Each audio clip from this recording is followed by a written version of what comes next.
Futera presents Soccer Cards and Chill. Hey, Marky Mark.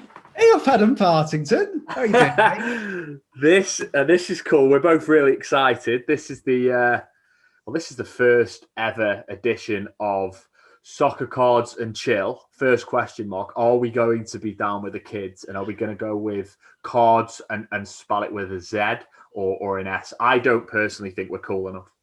I can't think of anything worse than spelling it with a Z. To be honest, in fact, I'm going home.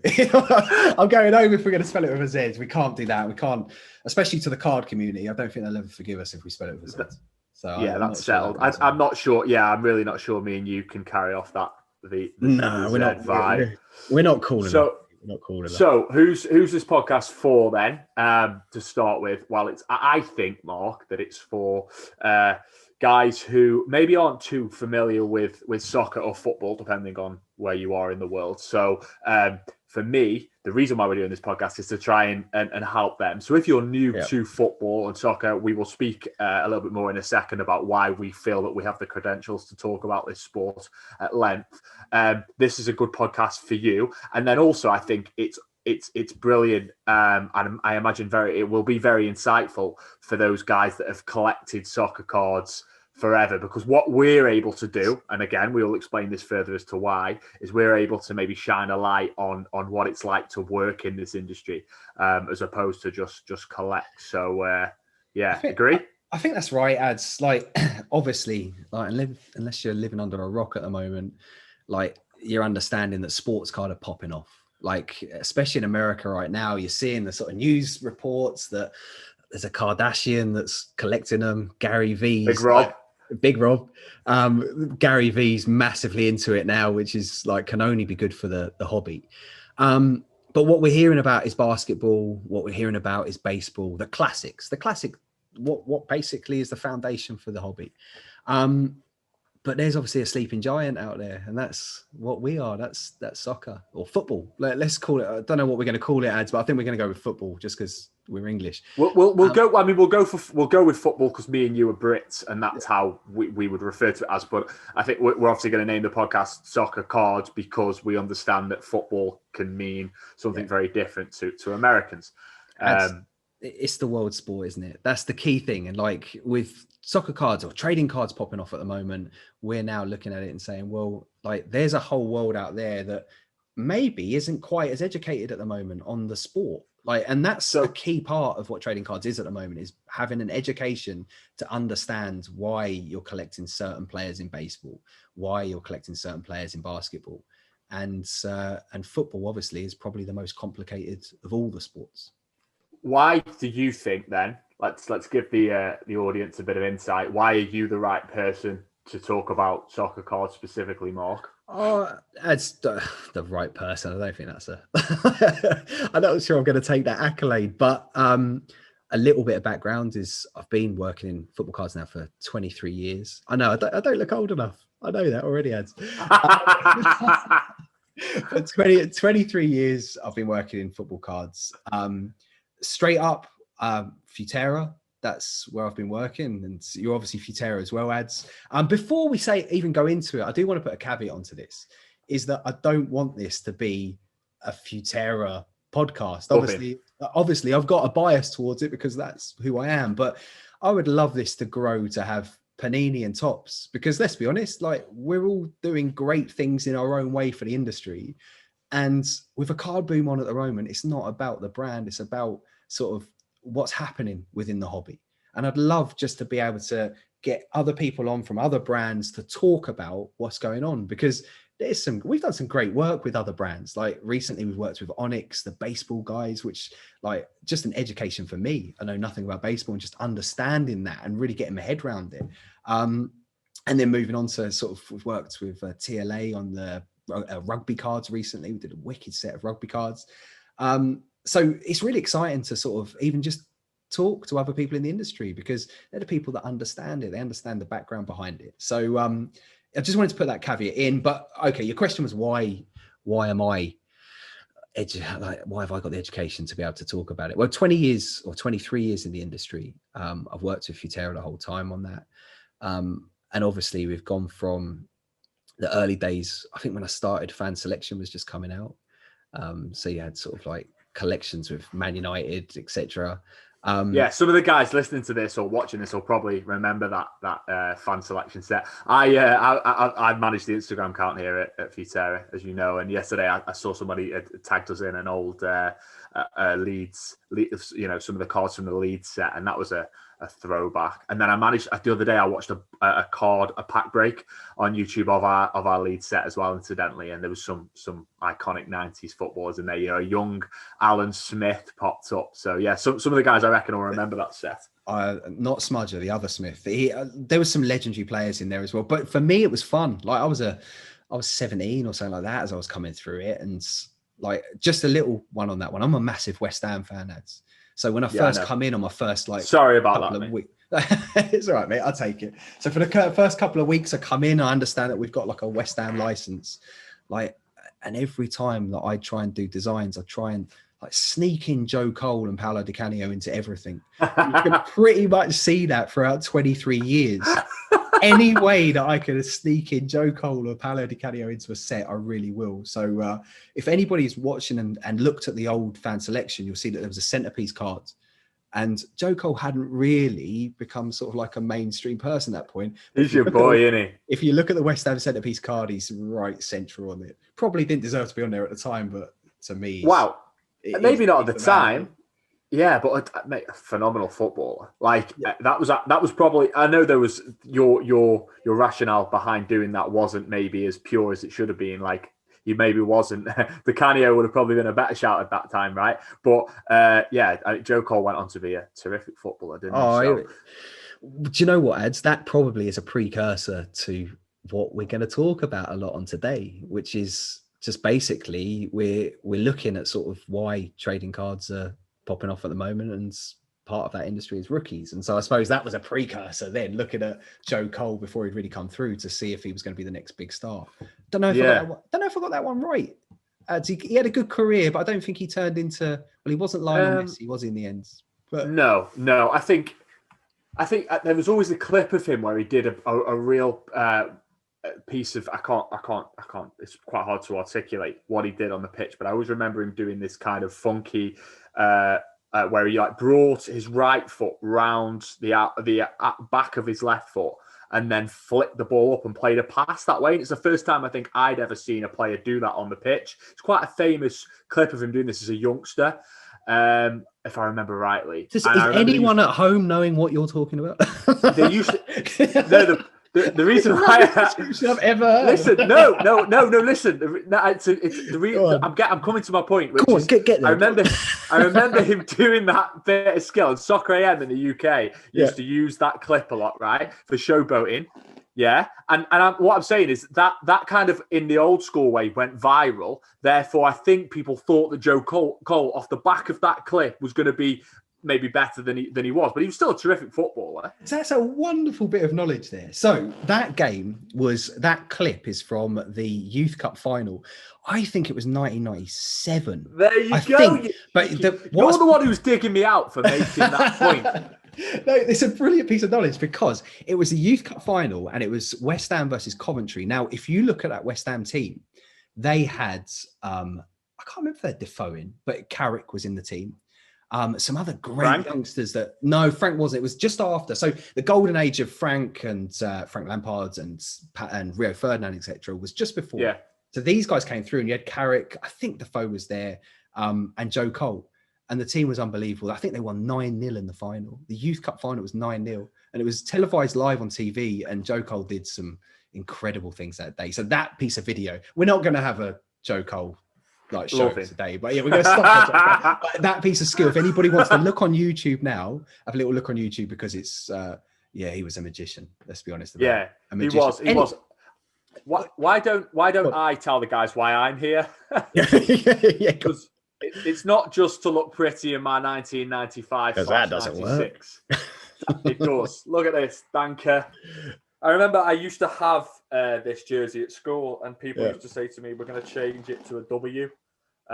Anyway, Anyway, that's a bit of an inappropriate reference. But right, so why am I in the podcast with you? Well, you're kind of, because you've been in the industry for as you said, going off, what is it, 15, 20 years? What do you say, 23 years now? 23 years, I think. Yeah, I've been saying years. 15 for a long time. It's not anymore. And that's almost as long as I've been a football fan for. A bit slightly longer than that, but I think I think from like a football content creation perspective, the work that I've done in the past, so for those of you who aren't aware, as a host of Grand Old Team, which is Everton's biggest fan site, interviewed some fairly sizable names in the game, from Neville Southall to Jamie Carragher, and started to come to work for you again a couple of weeks back, and I made the idea of doing this podcast. So I feel like there's a nice little counterbalance here with this podcast, Mark. You've got all the industry experience, then I will pretend that I know what I'm talking about with regards to the football. Do you know what, Ed? I think there's a key thing, and I think this sort of this is the essence of Futera more than anything else, is that it's a trading card firm, but we're football people, and I think that's really important on this.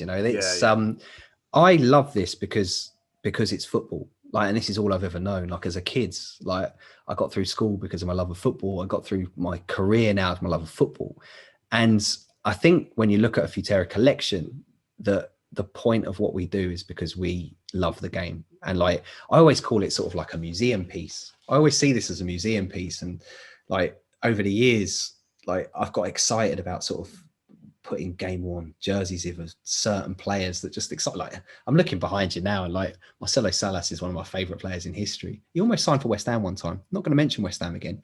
But I think that the fact that we are football people, and that sort of shows in the collections. It's not. Yes. There's many ways of doing trading cards, and sort of, as I said before, all the brands in this industry right now are smashing it. This is the most exciting time for me to ever be in the football trading card industry, because let's be honest, our good mate Gary V is being pretty nice to us all at the moment. And he's sort of he's telling everybody how great the industry is. For people that had never seen it before, he's using his reach to tell people how great the industry is. And he's been very nice about soccer football cards as well.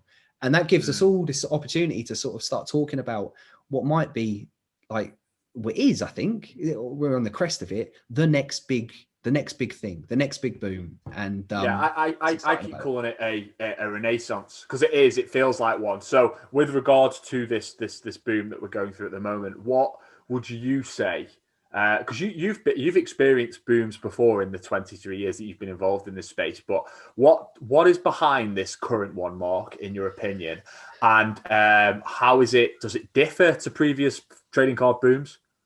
I think there's a couple of things. Obviously, COVID-19 means that people are at home, and probably I've sort of got a romantic view of this a little bit. I like the idea that while people are at home, they go up into their attic, they take down their trading cards. This is probably not what's happened, but it is in my head. They take down their trading cards because they've got time to do it. There's always silver linings to everything, and this is a terrible time for the world. But there's always silver linings, and one of those could be that you've just got time to sort of reminisce about things that you enjoyed doing when you were a kid or when you're a young adult, and going up into your attic and getting trading cards down and going through them. And maybe because there's now price guides up on the internet, and sort of you can go onto price guides and check out prices, that they're able to go on there and see that these cards that they loved when they were kids, because sort of it was like having a little piece of your hero, suddenly are worth money. And let's be honest, it's really hard to look at the industry in two different ways. You can look at it as collectors, and then you look at it as traders. And I suppose right now, the renaissance, as you call it, is about because of the trading side of trading cards. And the traditionalists, which I suppose in a way I am, who is a collector, maybe sees this in a bad way, but it's 2020 and it's time to sort of rejoice both sides of it, I think. So there's that. I've mentioned him already, but you have influencers now online that talk about, well, cryptocurrency is a great example of sort of something being talked about online all the time. And nowadays, when you've got people with so much clout, and Gary V's a great example of it, to a level, someone like Logan Paul, who kids love, and now is going out and collecting Pokemon. Now, I know that's not sports cards, but it's the same premise. These are cards that you collect and you can trade with your friends, etc. For him to go out and be talking about this, and like, I don't like calling this because I've always thought it's quite cool. I think the idea of trading cards is quite cool, but he's made it cool. Like, he's made it trendy to go out, and the rumors are that Mark Wahlberg, etc., is the next one up to be collecting sports cards. Steve Aoki, if I said that correct, I don't know. The DJ, again, he's got his own YouTube channel now, and like, I'm pretending to be cool. I have no idea who he is, but I've been told that like he's the man, and he collects trading cards as well. So there's people all around the world now that are now collecting trading cards. They're making it cool, and the reality is that football cards, although baseball is the tradition, the world sport is football. And that's never going to change. Like the most popular sport in the world is football/soccer, whichever you want to call it. And it means that the world of trading cards, what it does for the world of trading cards is it opens the world to it. Like, and you've obviously got America that's now really interested in it. But then you've got like the Asian market, which is incredible for soccer cards. Like, they're so passionate about it, like across Asia, all different, from Southeast Asia through to China, Japan, Korea, just massive fans and so knowledgeable about it. And soccer obviously has a massive part to play in that. Yeah. So again, you've got the world sport, you've got probably the number one hobby in the world right now. We're hearing that like sneakerheads, like shoe dogs, whatever you want to call them, collectors of trainers, are now moving to trading cards. You've got amazing price guides, like you've got priceguide.cards, which does a lot on soccer and football. You've got StockX, which was for trainers, and now all of a sudden it's on trading cards. You've got all these different ways of finding out how much your collection's worth or how rare it is, etc. Suddenly it's really exciting. And let's be honest, as it's sport, and like probably the most popular things in the world are sport and music. So there's something to do with sport and music, the world's going to sort of sit up and listen a little bit for it. I think it's so culturally significant as well, as you say, music and sport. They are so ingrained in every culture around the world. And then, as you say, to kind of move on a little bit forward from that, football is played in Africa, Europe, the Americas. I mean, the American sports are great if you're into that kind of thing. I personally have never spent a large amount of time watching baseball or basketball, American football, but I think they are very specific. American football's starting to branch out more now. I mean, we're starting to see that in the UK over the last 10 years, but on the whole, they are very American centric sports, whereas soccer isn't. I'm kind of intrigued by how, this current boom and how the macroeconomics are making things a little bit strange as well. So, things are quite shaky at the moment. People aren't too sure what to do with their money. They know that inflation is a concern now with the amount of money that's been printed recently, and they're kind of looking for places to go with that. And that normally, historically, has kind of been gold, silver, fine arts, wines, that kind of thing. But now we're seeing crypto and then trading cards this time, and I think there's something really cool about that. Do you see what I mean? Yeah, I think that's all part of it, as that people look at different places to put their money as well. Like, do you invest in trading cards? Do you invest in fine art? Fine art is going through a massive sort of push now, because I suppose it's just different. The world's a different place, and yeah, you know what? That's exciting. I'm not sure, like, the trading elements to it. It's not my game. That's not something that I understand that much within this. Like, I understand how to make good trading cards. I was going to say great. I'm just not going to show the ego too much. I think they're great trading cards, best in the world. Allegedly the best in the world. No, I'm the marketing guy. I should be doing this stuff now. I should be the one that's the most valuable, beautifulist. Is that even a word? Beautifulist trading cards in the world. It is now. Maybe we'll run with that. Well, we'll own it. Maybe that's the name of the podcast, ads. There we go. We're going to change it. Beautifulist. The most beautifulist trading cards in the world. Literally, nobody would listen. They'd be like, these two morons. No, you have making no noise. idea what they're talking about. Yeah, No, but and that's for me because as I said, I've been back with the firm now 6 weeks, whatever it is. I don't even know if it's that long, Mark. And I've worked for Futera, didn't I, many moons ago as a young lad. He didn't have a beard then. He couldn't grow a beard at that point, so he just came in fresh faced every morning.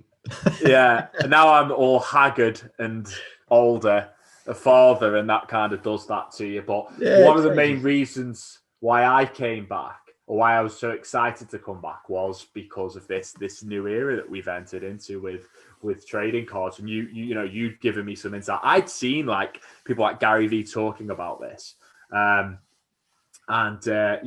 Just on my travels on the internet. So yeah, it's just such an exciting time to come back into the hobby, and it's just really cool. I think let's talk a little bit more about soccer cards and the potential for soccer cards.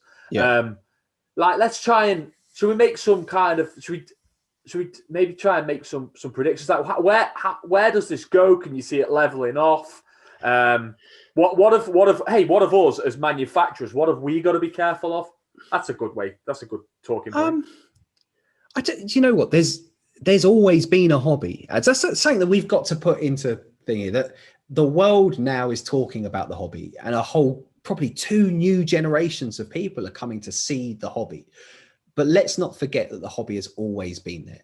Like trading cards has been there. I think the last boom was early 90s that I can think of, where football cards were involved in that. I think there's been a few others for baseball and American football, etc. But this is huge now for what's happening in football. The idea that brand new people are starting to see that there's a hobby there, and it's probably social media is a really good reason for that to happen. And so it's not about what we have to be careful with, because there's always a hobby at the end of this. At the end of this boom, there's always a hobby. And I think what we've got to be careful is never to forget that. Like, remember the values of a brand, remember the values of a trading card. And I don't mean the monetary values. I just mean like what you're creating, like, as what we're now seeing, you're creating pieces of history. Like when you create a trading card I looked back and I was looking back the other day at some rookie cards that we brought out. The term rookie is so like strange now, because it depends what you call. Is it the first time that Futera have put a player on a card? Is it the first time that any publishers have put a player on a card? Could it be their memorabilia rookie card, a signature rookie card? There's loads of different things, but I was looking at some of what I would see as the first time that we put on, and I was looking and say like Sergio Aguero, like a Sergio Aguero card where he looks about 12 on the front of the cards. And like, I'm looking at, that's a joke, by the way, it's exaggeration. He's 17 or so. I'm looking at it and thinking to myself, like, that's a piece of history. Yeah. He's now turned from being on that card. And I can remember designing that card. I can remember putting him on and making those decisions about whether or not he was going to go on that checklist. And I do you know what? When we used to do that like years ago, so what is that? 2009? 2008, 2009. And I've got a friend. Think about Aguero now, where he's at. It would have been around that time. Yeah. I had a friend, Jimbo, and he used to just like, not had a friend, he's still been mate, but he used to send me. I was going to say, what's happened there? Poor Jimbo. Just found out that he's no longer your friend. I just cut him off as a friend now. He's still a mate. He used to send me messages on MSN, and it would just be random messages telling me footballers to look out. And I'm pretty sure that most of our rookies would have come from Jimbo, like James, telling me. I remember Eden Hazard being one that came through. And I'm pretty sure Sergio Aguero was as well. He was on like forums, and he'd read all these forums and he'd find players, and he was actually brilliant at it. I'd give him stick because I think he'd get it wrong. But I think he told me that Szczesny would one day be the best goalkeeper in the world. But to be fair, he is now playing. He's now playing for Juventus, so he got that. I remember. Well, yeah, no, exactly. I think we, as Englishmen, we think about Szczesny from his time at Arsenal, which wasn't exactly that fruitful. Correct. But that was in an Arsenal side that was up and down. Anyway, I think he was there towards the very tail end of Wenger's era. So, Arsenal they became a bit, Arsenal before Arteta. I mean, they're not doing too well at the moment again, but I feel like they've become a meme club.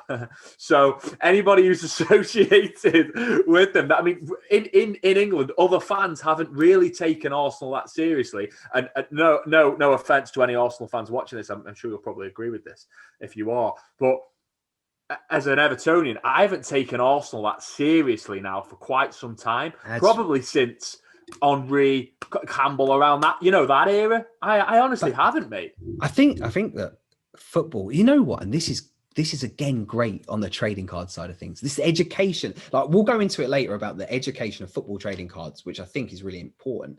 But Arsenal are like a sleeping giant now, and the idea that like they're that team that in a year's time or 2 years' time, the pieces come together perfectly for them. Suddenly, they're the team that you're looking at because they have the infrastructure, they have the grounds. I don't know how we got onto Arsenal just then. Like we were talking about Chesney, weren't we?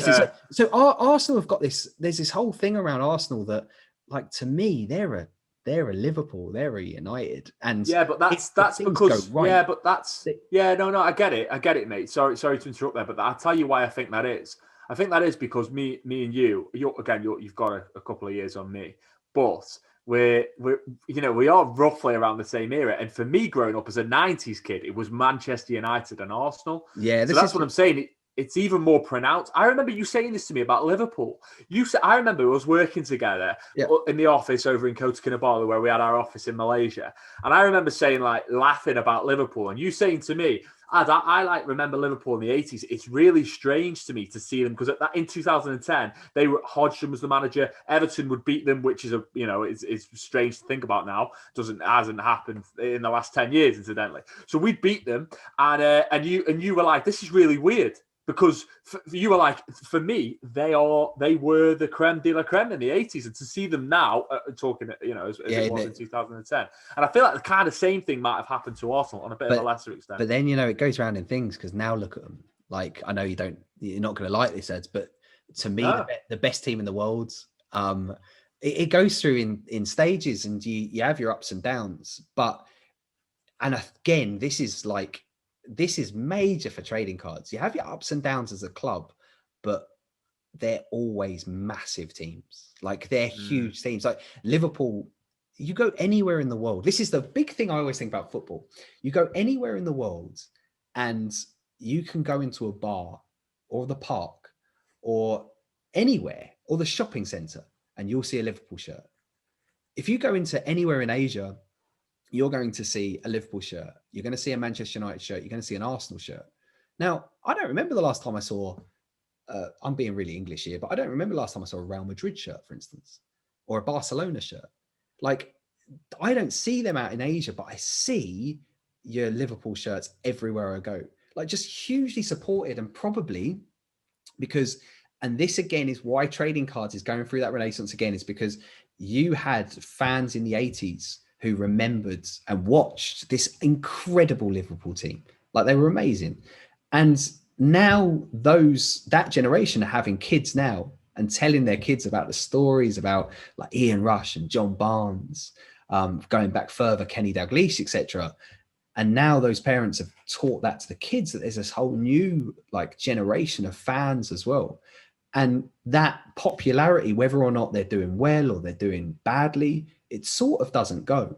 And Arsenal will always have that as a club as well. Arsenal will always have that ability to have huge fan base, which is... Oh, mate, let me just... They are one of the biggest clubs in England. And I think that's what I mean. I mean, when I say don't take them seriously, I mean, not off the pitch, because, as you say, they're a huge club in a great location in London. I just meant from a footballing perspective, I haven't, as an Evertonian, sat in the Gwladys Street and feared Arsenal particularly too much. That's what I meant by that. It wasn't, again, and you say there is the foundations there for them to kick on, and if they can get it right under Arteta, and these lads that are in there that we're putting in that in the collection now that we do for Arsenal, and these younger boys that they've got, Tierney, people like that, the other boys, there's a lot of potential. They could be a good find for any collector. Boy Saka we'll looks. talk about that in a second. The boy Saka looks the business that he looks incredible. Yeah. Like that's when I'm looking at Arsenal at the moment, I'm thinking there's the future.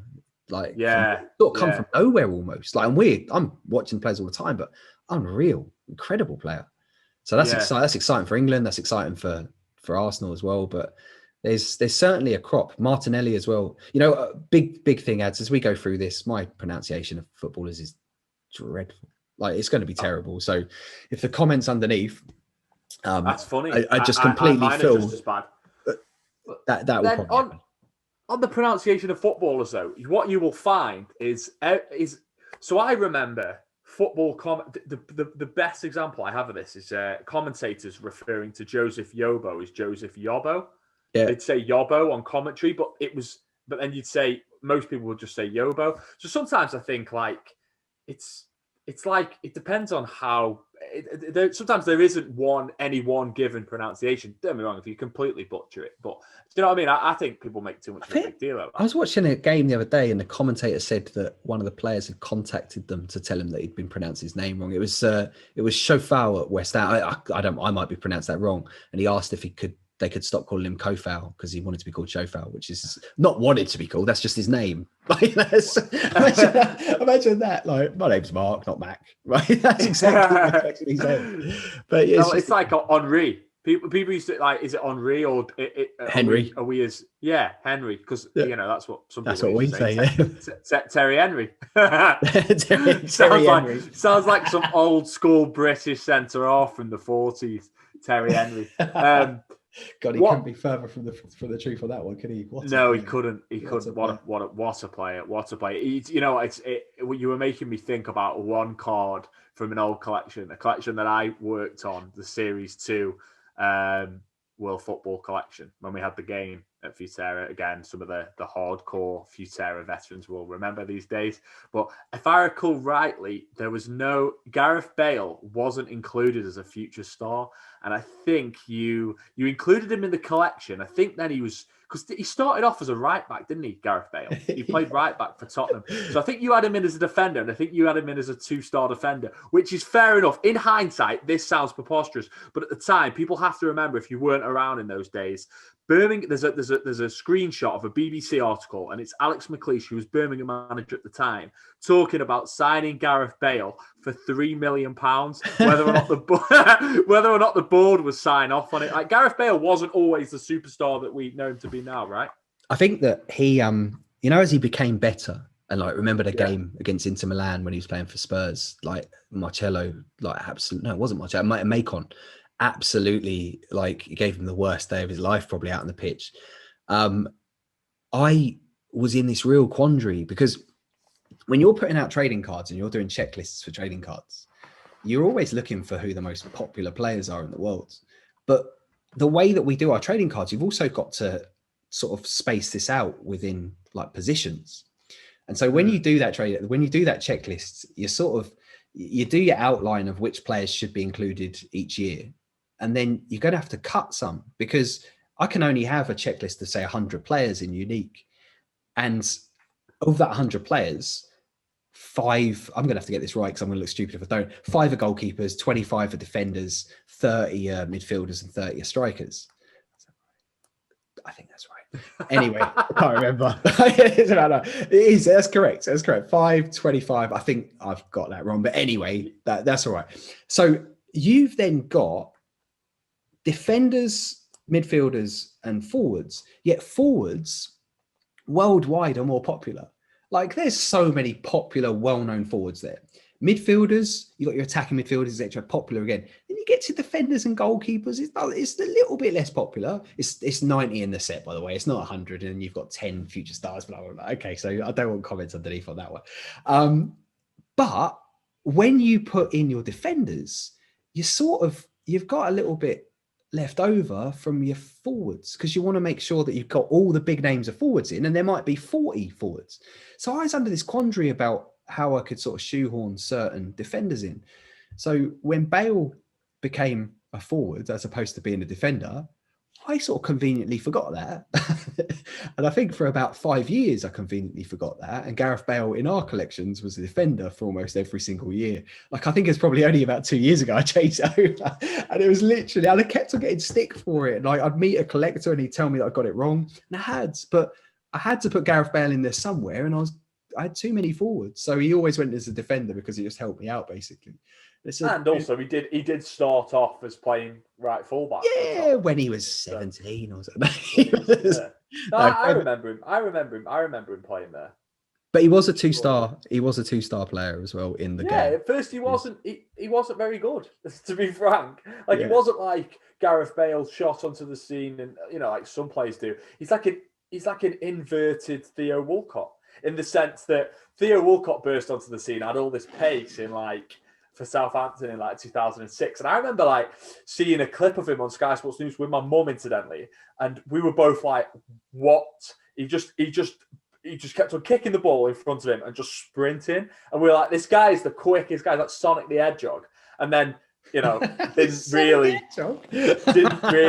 Sonic the Hedgehog with a football. And then he didn't really, did he? He didn't really emulate, and then he's taken to the World Cup. You remember? Yeah, that was unreal, wasn't it?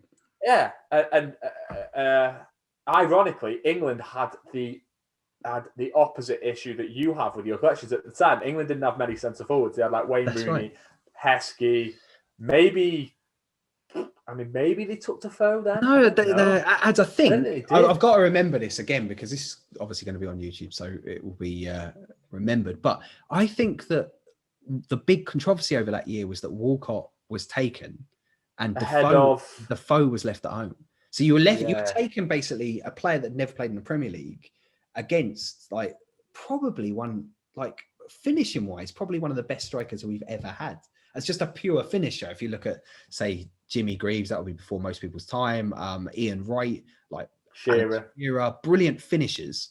Defoe was sort of in that world, and we left him behind to put Theo Walcott on, which maybe is a really good way of talking about rookies, because that's a really good example of how hard working out rookies is in football. Maybe that's a good okay. Let's talk about rookies then.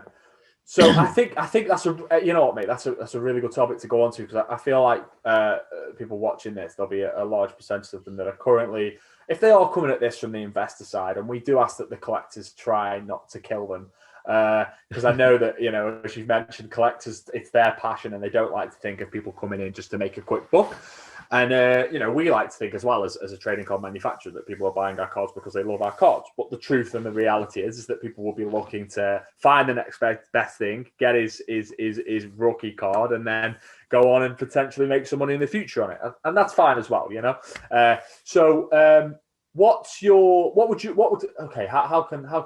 to approach this, Mark? Well, do you know what? I think what's really good for anyone in America listening that is a baseball fan or an American football fan and goes through their system of finding the next big thing and how they would work out how to buy trading cards based on who the next big star is going to be. What's different between football, soccer, and the American sports? Because I know that although you're going to have massive soccer fans in America, I know that there's brand new collectors that are coming into this hobby looking, because Gary Vee's saying that you should buy soccer cards. Well done, Gary. They are maybe coming into this as new to the sport and not quite understanding. I've seen a couple of YouTube videos where people have sort of explained it, and it's not really correct to how the game works out here. So maybe looking at it as why rookies work in football, why they don't work, and just how difficult it is to work out who the next big star is going to be might be a good sort of topic to look at on that. Yeah, let's do that. I think we can reference individual players, but just to let you know, if you as you're watching this, I am going to be doing my own. I've got 10 lads that I think are real kind of brilliant prospects for the future, and I'm going to do a separate video on our YouTube channel for that. So we don't need to go into the minutiae of names, who we think is going to be the best. Well, there's a separate piece of content on that. Let's look at let's look at those differences between the other sports, how you'd approach it, Mark. How would you what would it be? What attributes would a player have to have for you to maybe buy his card and think, I'm going to sit on this? I think your big differences between the sport is the college system in America sort of allows you, and sort of the sort of minor, I think they call them the minor leagues, either way, but it's the college system and the minor leagues allows you to sort of see way in advance who's coming through. And that's in baseball, in American football. Now, straight up, I know nothing about either of those sports, but I've sort of picked up little bits as we go. We're doing baseball sets. Exactly. Onyx were giving us a lot of the intelligence on that one, to be fair. So I didn't have to learn too much on it, but understanding how rookies cards works there, it's different in the fact of you get a bit more of a heads up. And why it's easier to get a bit more of a heads up is because it's a sport that's in a country, basically. And obviously you've got other countries there. You've got sort of Dominican Republic, Venezuela, etc., who bring through incredible baseball stars. You've got the Japanese, Koreans. Like I know there's a couple of Chinese coming through as well. So you've got different countries bringing these players through. But still, when a player comes from sort of China and everybody knows how good he's going to be, there's a lot of hype around that. If you look at, say, like one of the greatest baseball players of all time, I'm told, Ichiro Suzuki, like I'm sure that he'd already been earmarked as the next big thing. Right. And although, like in any sport, a player can come through and it doesn't quite work out, it's also a lot easier in the sport to understand who the next big star is going to be, because you've seen enough of him on TV, you've seen enough of him going through the college system, etc., to understand that he may have what it takes to sort of move up in the game. In football, it's not quite like that, because you've got thousands to hundreds of thousands of players worldwide that are coming through in leagues from every single corner of the earth. Like, you may have the next big thing and he might be a 16-year-old making his debut in Division 4 in Colombia.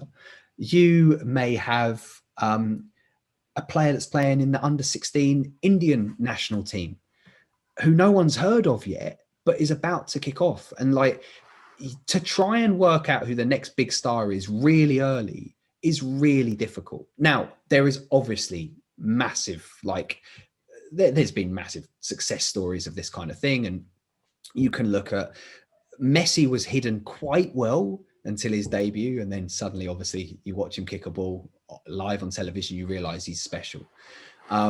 Probably the best two examples you can give, one is Joe Cole, which we've gone through already, but Wayne Rooney would be a great example of how you knew well in advance that there was this kid that was on a different level to everybody else. And at that point, as a football fan, and this takes years and years of just sort of looking for the signs, you see a difference in the media. The media has a different way of portraying that player. Like, they'll get excited about the odd player, but when there's someone who is almost definitely going to make it, there is a different way of going about it. And you're hearing about a Wayne Rooney way in advance before he makes his debut. And then when he comes on and makes his debut, there is a huge furore about even the minute he walks on the pitch. I can't remember, Ad, you'd know better. Did he come on as a sub against Arsenal, or did he play from the start? He came on as a sub against Arsenal. That's the game that everyone remembers. But he actually made his debut in a cup game, I think, against Bristol City or someone like that for us. And then he played. It wasn't his debut. Everyone always thinks that the Arsenal game was his debut. Is my point. It wasn't his debut.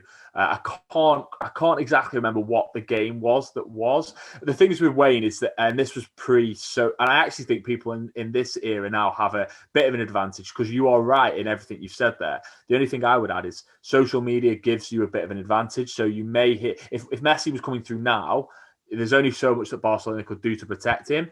But we were still aware of him the same way Wayne played in a youth cup final and like killed it, tore it up. And Moyes, who was manager at the time, was like being interviewed after, and he was like, yeah, he's probably going to be in the first team pretty soon. So yeah, it was there was a game before the Arsenal game.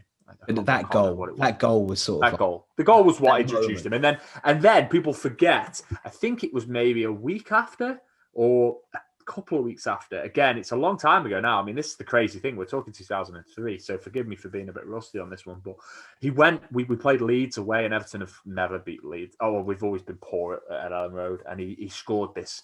It was old school Wayne. If you haven't ever seen it, if you're new to soccer, football, go and type in Wayne Rooney versus Leeds now on YouTube, because he scores this like phenomenal goal where he literally picks the ball up, turns, runs, sends a man on his bottom, and then just slops it into the bottom corner. And all the Everton fans go mad, run on the pitch like at Ellen Road. It's proper like old school English game, brilliant. but yeah, no, everything you say is correct there, and I think that does make it harder. And there's actually there are the odd. So we can safely say now, Haaland is going to be a monumental footballer, right? You'd look around the world at the moment and you'd say that Haaland's going to win a Ballon d'Or. Like, you could pretty much say that. But as Haaland comes under a bit of a strange sort of heading, because the media also has this really strange ability to sort of hype up anybody that's dad played football. And it gets lost a little bit, but Haaland's dad is Alf Inge Haaland, who was a major footballer, wasn't to the standard that his son is now. There's no doubt about that. But he was a major player. He played in the Premier League, played for Manchester City, was a great player. Until Roy Keane. Until Roy Keane, snapped his leg off. Allegedly, but either way.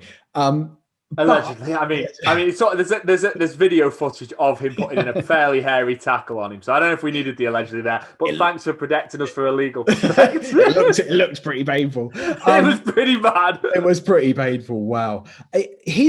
So you look at that and you think to yourself that the media hyped him up because of his surname to start off with. They might have got a bit lucky on that one, because I don't think when he was at Mulder, even his goal scoring record, you could have really said that he was going to be an outstanding prospect. And then suddenly overnight, bang, he's ridiculous. Like, you look at right now, I'm not going to be able to say this, Mukoko, I think it's Mukoko, at Dortmund. We've been hearing about him for years. Like, this kid came on at the weekend, but we've almost been waiting for bated breath about how good this kid's going to be. And like, unless everything that's been written about him for the last 3 years, from the age of 12, I think, is wrong, then you've got another Wayne Rooney. You've got another Haaland there that's going to come through. And you've got Pedri at Barcelona as well, that's looking at business. And obviously you've got what I'm going to call mainstream rookies now, like mainstream young players. And let's not call them rookies because they're not anymore, but Sancho, ridiculous footballer. Fati, I don't know how to pronounce his name, but Fati's a ridiculous player, like the future of Barcelona there.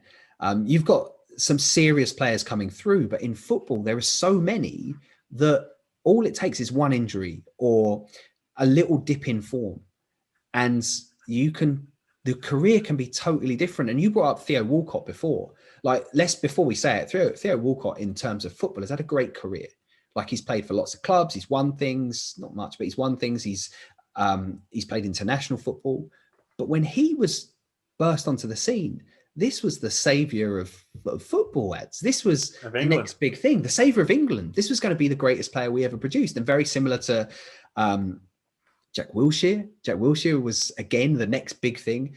All it takes is an injury, a dip of form, a coach that doesn't like you as much as someone else does, and your career takes an absolute downturn. Like, Joe Cole was talked about as Messi. Like, he was before Messi, precursor to Messi, but he was talked about by the media in the same way. I remember an article, I think when he was 15, saying that there was betting that he was going to be the next, like, score a hat-trick in the World Cup or something ridiculous. That you've got really good odds on it. And it never really transpired, because, like, he went to play for Mourinho at Chelsea, who decided that he thought he was a different type of player. He sort of made him play a little bit more deep. And suddenly you had a player that was totally different. And he went on and had an amazing career, scored that goal for England against Sweden in the World Cup. Like, he was incredible, but it wasn't the career that we expected for him. And in trading card terms, which is what we're talking about, a Joe Cole trading card is not a Lionel Messi trading card. It's not a Cristiano Ronaldo trading card, but he was talked in the same way. So it's really difficult to find those generational talents that are going to basically translate onto a trading card. And there's not many that you can call that. I'm really glad that you've that you've been quite frank here, mate, with regards to like how hard this is, because it's a hard game to play. It is probably easier in other sports. I'm thinking another player that keeps coming to my mind, actually, who was mentioned in the same breath as Messi, is Bojan. Now, Bojan, started out at Barcelona and had a very turbulent career, still playing now, maybe in the Spanish First Division or something. It's really tragic, And one of the things that Bojan had, and you wouldn't have seen this, you wouldn't have known this, was, and by his own account, issues with his psychology on the pitch. He didn't have the confidence that warranted his ability, by all accounts. And I've seen Bojan live at Goodison when he was at Stoke, and on that day he was utterly terrific, arguably one of the best performances I think I've seen. Like, he was really, really good on that day. And it's so this is if you are watching this and or listening to this and you are thinking, right, I do want this advice on or I am thinking of investing in the next big thing.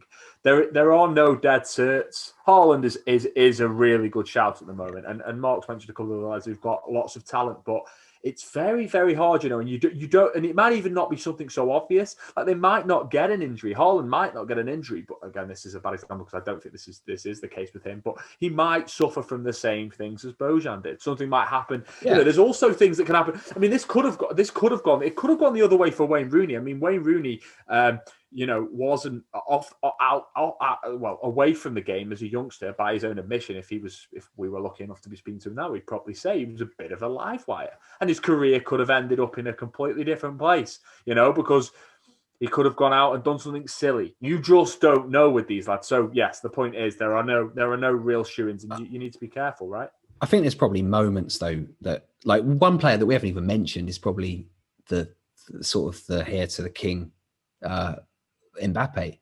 Like, he's probably the next player that you could say is definitely coming through as the future Messi or Ronaldo. And I suppose you look at him and you think I don't know what he is now, 21? Must be 21. Yeah. Yeah, I don't know. I think so.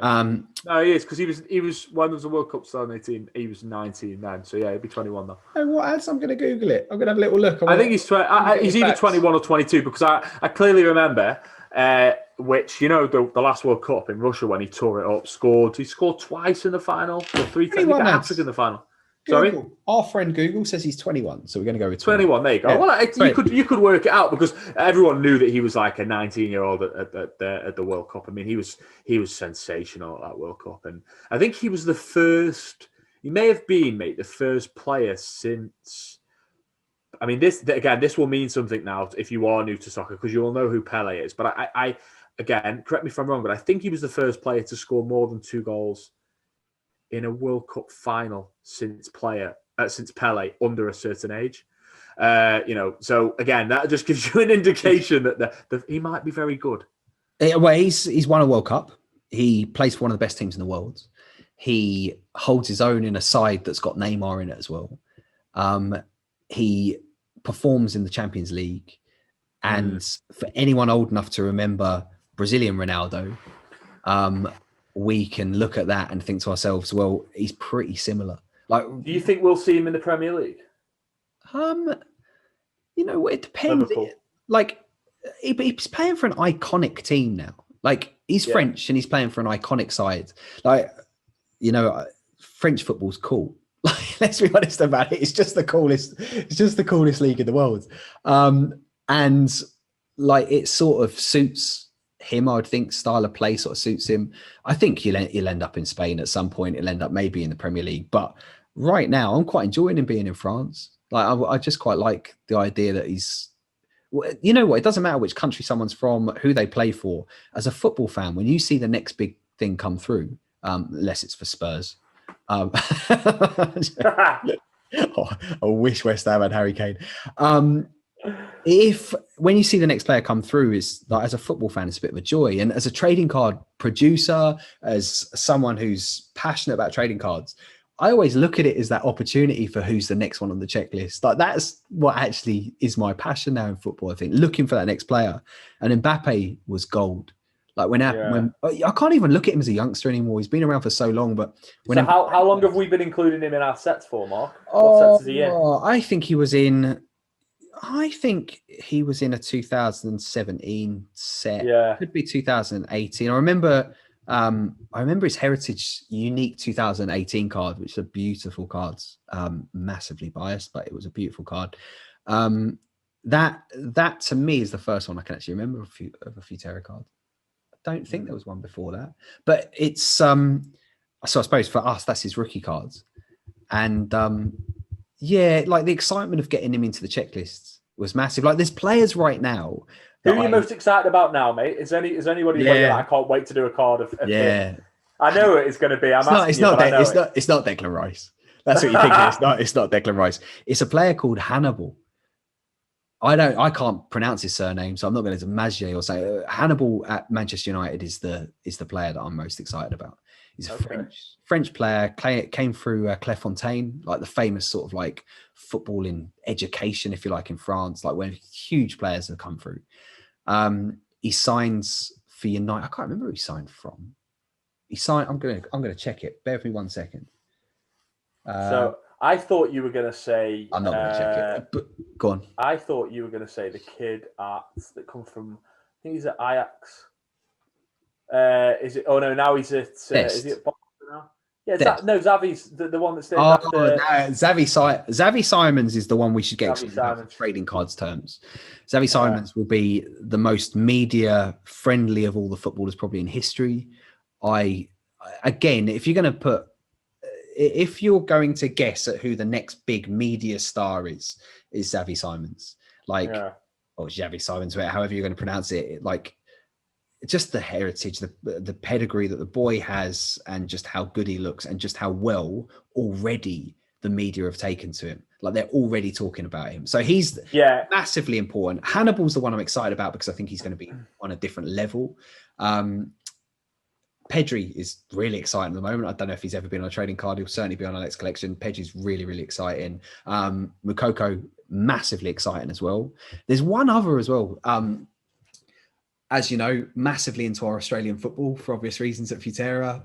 Not only do I do the trading card side, but creative director for the teamwear department as well. Wearing the Adelaide City shirt here. Got the Bayside Pirates futsal shirt behind us as well. Massive fans of Australia. And the Aussies have got a player come through called Alexander Robertson. I think I've got that right. His dads and his granddads were greats in Australia. Played for Sydney FC, I think both of them did. They both were Socceroos as well. This boy was brought over to Scotland, I think, as a kid. His mum's Peruvian. I think his mum's Peruvian. His dad is an Aussie. He can play for Scotland, England, Peru. I think it was Paraguay or Peru. I can't remember. It's one of the two. I'm so sorry whichever one I've got wrong on that one. Scotland's and Australia as well. And he's playing for Manchester City now. And if you look at sort of like what the media are thinking about him, I know that in Australia they're already really excited about the kids. Manchester City are excited about him as well. To me, that's what I'm getting excited about because like there's obviously a big trading card like thing in Australia as well. There's a bit of a boom going on there and they've always been great for us. We're originally an Australian company.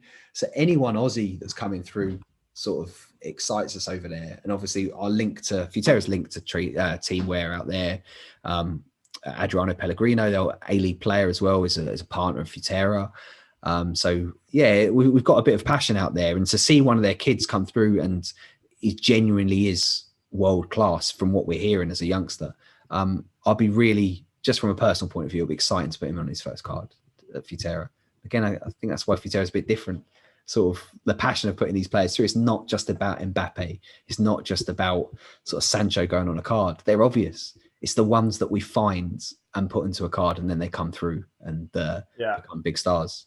I think that's a really exciting thing for us to do as football fans and being part of the company from this side, and that's why I think anybody who's collected our cards or has any of our cards, who's listening or watching this, that'll probably resonate with them. You can tell that we're football fans by the cards that we make. So just to wrap up, in the UK, bit of a side football story, Mark. We're now allowed back into, depends on what tier. So in the UK with the coronavirus, they do like tiering systems. And unfortunately for me, given the location of Goodison Park, Liverpool's in a tier 3, which I think there's like the highest tier. But depending on where your stadium is, you may be able to go back to watch the match again as of next month, I think. So kind of excited to getting back to the ground of it, mate. I know you obviously live out there in Asia now, so you've not been down to. Have you been to the London Stadium yet? No, I've been out. I've been out for so long now that going to football matches that aren't sort of in Southeast Asia is it doesn't really happen now. So what do you miss most then about the kind of match day in England? Oh, pies. Like the smell. I really miss the smell. I miss the pies. I miss the smell. I miss the comedy of it. The comedy of it's phenomenal. That's one of my favorite things. Just the stuff that people say when you're there. The smell. That's so strange. But the first thing that comes into my head is that weird smell that you smell when you go into a football ground. I really love it. Yeah, I know what you mean. So that's that. But just being there, as you know, it's my passion. It has been since I was 7 years old. It's basically what I think about. So, it's just exciting. Basically, it's just exciting to be there. And I haven't been there for so long to a ground with like 50,000 people in. Like I can't really remember it. So I think I miss that, mate. But pies, definitely miss pies. Like that's a major part. Well, you get some great pies at Goodison, Scouse pie, which is like a meat and potato kind of combination type thing. Yeah. And the curry pie as well. Balti pie, amazing. I at first I was like, are they pucker? Are they pucker heads? No, not up north, mate. They're not. I don't think they're pucker. No, I don't know what they are. They're just maybe they are. I don't know. I've never really looked, but they don't come in a pucker packaging. But I miss it, man. I do miss it now. Just catching up with the lads and. As you say, being in the ground and that anticipation before kickoff. And even though it's different now, I mean, it's probably at your new stadium as well. There's probably a lot of it. Well, it's a massively different experience as it would have been at Upton Park. I've been to Upton Park a couple of times, but like, it's the whole thing around the whole day, getting in the car on the way, chatting to your dad as I go with my dad. We're talking about the current state of the team and how we think we'll get on today, and then walking up to the ground and being in the ground and the atmosphere's building. The walk, ads. I forgot about the walk. The walk, and in the night when you can see the floodlights up ahead. There's something special about that. Do you know another thing I miss, ads, as well? Like going home after you've won and putting 606 on the radio. Listen to 606 on the radio. 606 is like this. It's like this legendary sort of like radio show that ex-players talk about, and they talk about the games that day, and then they have a phone in, and it's not even that good. Certainly not as good as this podcast. No, certainly not as good as this podcast. But it's just part of the tradition. I miss the tradition of it, ads. But that's okay. It's a different world now, and bizarrely, I get to watch every game live on the television, and that's great. No, it's good. Right. Well, I've enjoyed this, mate. I think we'll do it again. This is the first one. If you have enjoyed listening to this, then remember to give us a subscribe. If you've watched it on YouTube, then remember to like the video and share it with any friends. And if you've got any questions or anything you want to add, I think in the next episode, Mark, what I might do is I might try and get some questions from listeners and we can answer a couple of them. That'd be good. But this was a good start, so enjoyed it, mate. So 100%. I mean, I would say I'll speak to you next time, but we work together, so I'll speak to you in about 5 minutes.